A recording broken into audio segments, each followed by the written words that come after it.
ইনশাআল্লাহ আমরা হাতে হাত ধরে দিন এবং সমাজের সকল কল্যাণকর কাজ একসাথে করবো ইনশাআল্লাহ। এবং আমরা বার্তা দেব যে আমাদেরকে ভাগ ভাগ টুকরা টুকরা করে তোমরা আমাদের মাথায় আর কাঁঠাল ভেঙে খেতে পারবে। আল্লাহ তাআলা আমাদেরকে তৌফিক দান করুন। আমরা এই কমিশনই মানি না। কিসের দ্বারা আবার রিপোর্ট? কমিশন থাকলে রিপোর্ট হবে। যদি এই সংক্রান্ত নারীদের অধিকারের কোন জায়গায় যদি পূর্ণ হয়ে থাকে, সেটাকে যদি আবার সামনে আনতে হয়, তাহলে অবশ্যই এদেশের বেশিরভাগ মানুষের ঈমান, আকীদা, তাহজিব, তামাদ্দুনের উপরে যারা বিশ্বাস রাখেন তাদেরকে বাদ দিয়ে নয়, তাদেরকে প্রাধান্য দিয়েই কমিশন গঠন করবে।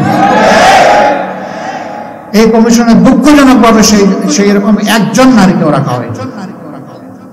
এখানেই তো এটা পক্ষপাত দৃষ্ট। আমরা এটা মানব না, আমাদের সাফ কথা, এটা মানব না। এর জন্য কোনো আন্দোলনে আমরা যেতে চাই না, কিন্তু যদি আমাদেরকে বাধ্য করা হয় অবশ্যই আমরা আন্দোলন। আসসালামু আলাইকুম ওয়া রাহমাতুল্লাহ। আলহামদুলিল্লাহি রাব্বিল আলামিন والصلاة والسلام على رسوله الكريم وعلى آله وصحبه وأهل بيته أجمعين أما بعد। জাতীয় উলামা মাশায়েখ আইম্মা পরিষদ কর্তৃক আয়োজিত আজকের এই অতি গুরুত্বপূর্ণ সেমিনারের সম্মানিত সভাপতি, আইম্মা পরিষদের সম্মানিত সভাপতি, মঞ্চে বসা সকল দ্বীনি, রাজনৈতিক, সামাজিক সংগঠনের সম্মানিত গুরুত্বপূর্ণ ব্যক্তি এবং নেতৃবর্গ, আজকের এই আয়োজনে উপস্থিত কোরআন পাগল সম্মানিত ভাইয়েরা, মিডিয়ার বন্ধুগণ, মূল থেকে আলোচনা না শুনলেও শেষের দিকে এসে যেটুকু উপলব্ধি করেছি তাতে মনে হয়েছে আজকে এখানে যা আলোচনা হওয়া দরকার ছিল তা সবটুকুই এসে গিয়েছে। কাজে আমি বিস্তারিত কোনো কিছুতে যাব না, দুই একটা বিষয়ে দৃষ্টি আকর্ষণ করে ইনশাআল্লাহ আমার বক্তব্য আমি শেষ করব। প্রথম কথা হলো, গঠিত এই কমিশন এই জাতির চিন্তা, চেতনা, তাহজিব, তামাদ্দুন এবং বিশেষভাবে আল্লাহ তাআলার আইনের বিরুদ্ধে অবস্থান নেওয়ার কারণে তারা প্রত্যাখ্যাত বলে আমরা ঘোষণা করছি। এদের রিপোর্ট বাতিল করার কোনো ব্যাপার নাই, এদেরকেই আগে প্রত্যাখ্যান করতে হবে। এরা প্রত্যাখ্যাত হলে এদের রিপোর্টও শেষ। 2 নম্বর, আমাদেরকে একটু ভাবতে হবে আমাদেরকে কোন দিকে নিয়ে যাওয়ার জন্য জোর করে চেষ্টা করা হচ্ছে। আমাদের শিশুকালে আমরা দেখেছি আমাদের শিক্ষাদান শুরু হতো মক্তবের পাঠ দিয়ে।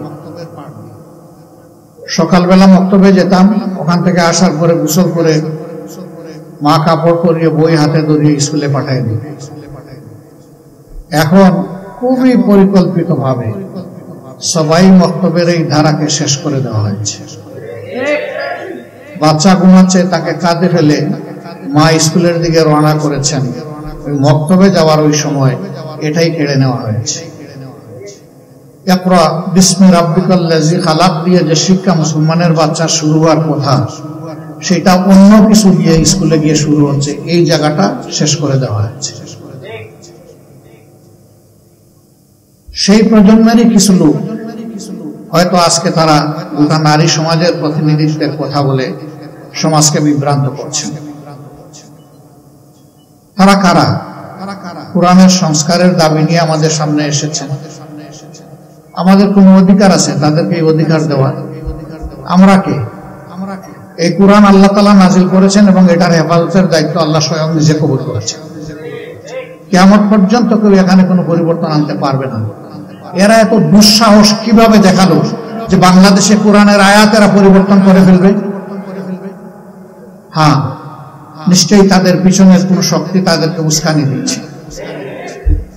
কেন এই মুহূর্তে উস্কানিটা কেন? এই সরকারের তো এটা এজেন্ডা হওয়ার কথা না, আরো বহু গুরুত্বপূর্ণ বিষয় রয়ে গেছে। ওগুলা বাদ দিয়ে ওগুলা নিয়ে কোনো কুল কিনারা নাই, হঠাৎ করে এটা সামনে নিয়ে আসা কেন? এর মূল কারণ স্বাধীন বাংলাদেশে 54 বছরে মানুষ যা আশা করেছিল পেয়েছে তার উল্টাটা। এই সমাজকে বিভিন্নভাবে কুড়ে কুড়ে ধ্বংস করা হয়েছে। এখন এদেশের দিনদার ইমানদার যে শক্তিটা জেগে উঠেছে তাকে নিয়ে মানুষ নতুনভাবে স্বপ্ন দেখা শুরু করেছে।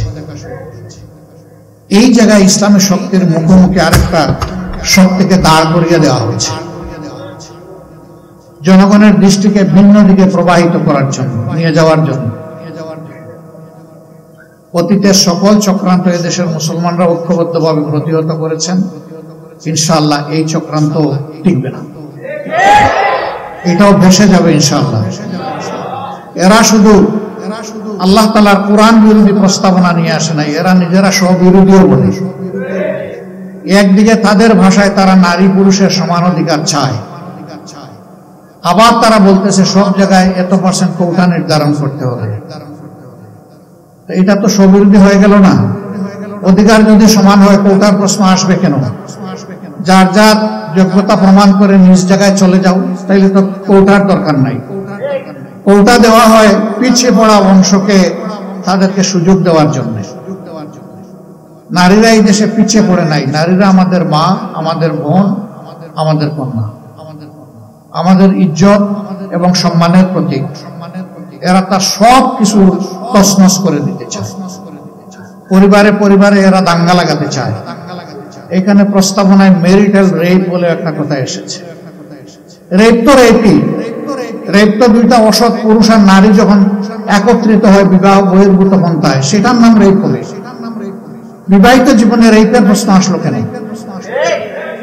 এর মাধ্যমে স্বামী স্ত্রীতে ঝগড়া লাগিয়ে আমাদের আদালত গুলাতে এই মামলা দিয়ে পরিপূর্ণ করে দেওয়া এদের উদ্দেশ্য। এরা সমাজের বিপর্যয়ের জন্য এই প্রস্তাবনাগুলো এনেছে। এই জন্য আবারও বলি, A to Z আমরা এই কমিশনই মানি না। কিসের দ্বারা রিপোর্ট? কমিশন থাকলে রিপোর্ট হবে। যদি এই সংক্রান্ত নারীদের অধিকারের কোনো জায়গায় যদি পূর্ণ হয়ে থাকে, সেটাকে যদি আবার সামনে আনতে হয়, তাহলে অবশ্যই এদেশের বেশিরভাগ মানুষের ঈমান, আকীদা, তাহজিব, তামাদ্দুনের উপরে যারা বিশ্বাস রাখেন তাদেরকে বাদ দিয়ে নয়, তাদেরকে প্রাধান্য দিয়েই কমিশন গঠন করবে। এই কমিশনে দুঃখজনকভাবে সেই রকম একজন নারীকেও রাখা হয়েছে। এখানেই তো এটা পক্ষপাত দুষ্ট। আমরা এটা মানব না, আমাদের সাফ কথা, এটা মানব না। এর জন্য কোনো আন্দোলনে আমরা যেতে চাই না, কিন্তু যদি আমাদেরকে বাধ্য করা হয় অবশ্যই আমরা আন্দোলন। সম্মানিত ভাইয়েরা, যেহেতু নামাজের সময় হয়ে গেছে, আরো গুরুত্বপূর্ণ ব্যক্তিরা রয়েছেন, তারা কথা বলবেন। এই জন্য আমি আমার দলের পক্ষ থেকে আজকের এই আয়োজনের প্রতি পূর্ণ সংহতি প্রকাশ করার জন্য এখানে এসেছি। ইনশাআল্লাহ আমরা হাতে হাত ধরে দিন এবং সমাজের সকল কল্যাণকর কাজ একসাথে করব ইনশাআল্লাহ। এবং আমরা বার্তা দেব যে আমাদেরকে ভাগ ভাগ টুকরা টুকরা করে তোমরা আমাদের মাথায় আর কাঁঠাল ভেঙে খেতে পারবে না। আল্লাহ তাআলা আমাদেরকে তৌফিক দান করুন। আমাকে এখানে দাওয়াত দিয়ে দুটি কথা বলার সুযোগ তৈরি করে দেওয়ার জন্য আমি আবারও আয়োজক সংস্থার প্রতি আমার গভীর কৃতজ্ঞতা জ্ঞাপন করছি এবং রব্বুল আলামিনের দরবারে তৌফিক চাচ্ছি সকল ষড়যন্ত্রের বিরুদ্ধে আমরা বুক টান করে, বুককে শক্ত করে, মহান রবের উপর ভরসা করে আমরা যেন সব ষড়যন্ত্র মোকাবেলা করতে পারি। আল্লাহ যেন তৌফিক দান করেন ইনশাআল্লাহ। আগামীর বাংলাদেশ হবে ইনসাফের বাংলাদেশ, যার উত্থান ঠেকানোর জন্য আজকে এই সুর দেওয়া হচ্ছে সেই কোরআনের বাংলাদেশ। সবাইকে ধন্যবাদ। আসসালামু আলাইকুম।